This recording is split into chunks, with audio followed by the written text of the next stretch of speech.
Hello বন্ধুরা, এই ব্লগটা হচ্ছে লাস্ট ব্লগের কন্টিনিউয়েশন। তো বেনারসে দেখতেই পেলে যে আমরা ঘুরতে এসেছি। তো এখানে আমরা এসে বোট রাইড করছিলাম। তো বোট রাইড করতে করতে কয়েকটা রিলসও বানাচ্ছিলাম। তো আমাদের বোট রাইড অলমোস্ট কমপ্লিট হয়ে গেছে। এখন আমরা বোট থেকে নেমে আরও আশেপাশে জায়গায় ঘুরবো।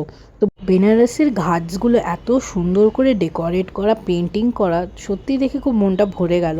এখানে দেখো একটা ঘাট ক্রস করছিলাম, আর এখানে কি সুন্দর পুরনো দেয়ালগুলোয় নতুন করে পেন্টিং করে এত সুন্দর লাগছে, মনে হচ্ছে সারাদিন এখানেই বসে থাকা যায়।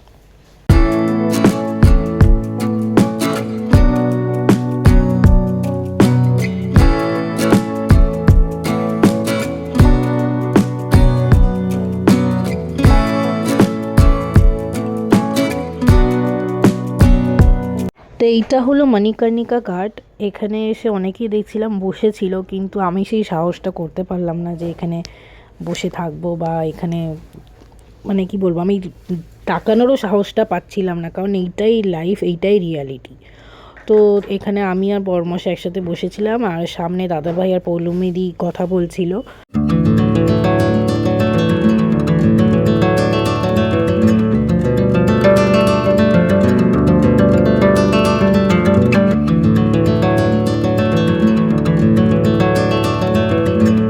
তো বোট রাইড শেষ হওয়ার পর আমরা বেনারসে আরও সব মন্দির ঘুরে দেখছিলাম। তো এইটা হলো মেন আমাদের মন্দির, হলো কাশী বিশ্বনাথ ধাম।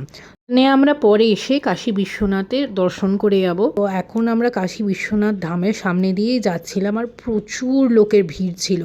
তো সেই দিন সন্ধেবেলায় আমরা গেছিলাম বাটি চোখা নামক একটা রেস্টুরেন্টে, সেখানে বাটি চোখা খেতে।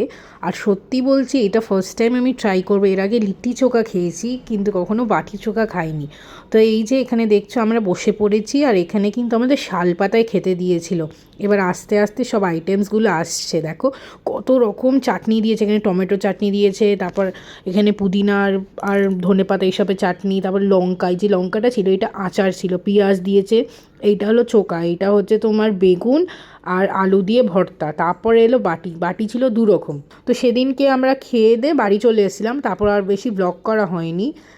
পরের দিন সকাল 8টা থেকে 9টার মধ্যে আমরা গেছিলাম মহামৃত্যুঞ্জয় মন্দিরে। সেখানে গিয়ে আমরা রুদ্র অভিষেক করেছিলাম। করার পর এখন আমরা আরও মন্দির ঘুরতে যাচ্ছি। তো সেখান থেকে আমরা একটা টোটো নিয়ে নিয়েছিলাম, আর সাথে ছিল আমাদের একটা পণ্ডিতজি। তো তিনি নিয়ে গেল আমাদের বেনারসে আরও সব মন্দিরে। তো এই মন্দিরগুলো অনেক পুরনো মন্দির, পরিবেশগুলো খুব সুন্দর।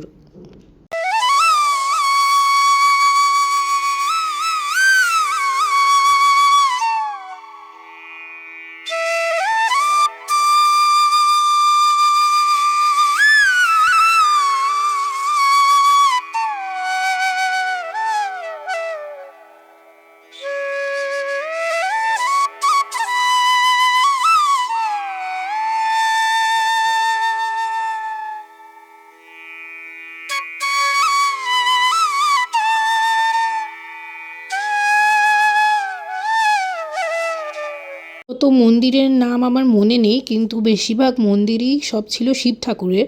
তো সকালবেলায় খুব ঠান্ডা ছিল, তাই আমি সোয়েটার প্লাস শাল দুটোই নিয়ে বেরিয়েছিলাম। কিন্তু আস্তে আস্তে যেই বেলা হলো, ঠান্ডাটা একদম কেটে গেল। তো এখান থেকে আমরা যাব হচ্ছে আরেকটা মন্দিরে। তো এই মন্দিরটা একটু দূরে ছিল, তো আমরা টোটো করে এসে তারপর কিছুটা আমাদের হাঁটতে হয়েছিল। তো এই জায়গাটার পাশেই অনেকগুলো দোকান ছিল, ব্যাগের দোকান, তারপর বিভিন্ন জিনিসপত্রের দোকান। তো আমরা এসছিলাম হলো বুদ্ধা মন্দিরে। তো এখানে বুদ্ধদেব যিনি ছিলেন, তিনি এসে এখানে ধ্যান করেছিলেন, এবং ওনার অনেক শিষ্যও এখানে ছিল।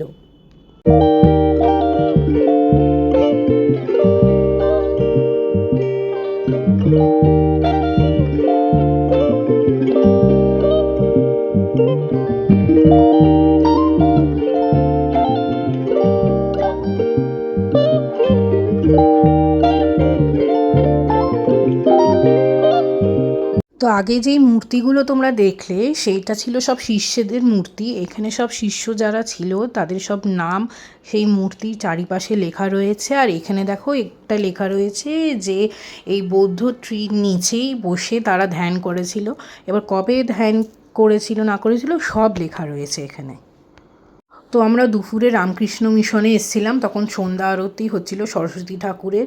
তো তার পরের দিন আবার ভোরবেলায়, তখন তোমার ওই ধরে নাও ভোর 3টে বাজে, তখন সেই সময় আমরা সবাই টোটো করে চলে গেলাম বাবা বিশ্বনাথের দর্শন করতে। আর ভোরবেলায় প্রচণ্ড ঠান্ডা ছিল, আমি তো এখানে সোয়েটার স্টোল সব জিনিসপত্র নিয়ে নিয়েছিলাম। আর তখন ভোরবেলায় গিয়ে দেখছি কি লাইন পড়ে গেছে, প্রচুর মানুষের ভিড় হয়েছে, কারণ শীতকালে দেখছি এখানে বেশি ভিড় হয়, কারণ ওয়েদারটাও খুব ভালো থাকে। তো এখানে আমরা 4জনে মিলে একটা দোকানে যাচ্ছিলাম, সেখানে গিয়ে জুতো রাখবো বলে আর সেখান থেকে ফুল মালা নেব বলে। তো আমাদের নেওয়া হয়ে গেছে, এসে আমরা লাইনে দাঁড়িয়েছিলাম, অনেক লাইন পড়েছিল। তো এখানে তারপরে আমরা বিশ্বনাথ দর্শনের জন্য দাঁড়িয়ে আছি। বলে না, যদি ভগবান ডাকে সেই সময় যাওয়া হয়। এর আগে আমাদের বেনারস আসার অনেক প্ল্যান হয়েছিল, কিন্তু ক্যান্সেল হয়ে গেছে, বাট ফাইনালি জাস্ট 7 দিনের মধ্যেই সব ডিসাইড হলো। তো বিশ্বনাথের পুজো দেওয়া ভালো করে হয়ে গেছে, ভেতরে যেহেতু ভিডিও করতে দেন, আমি আর ভিডিও করিনি।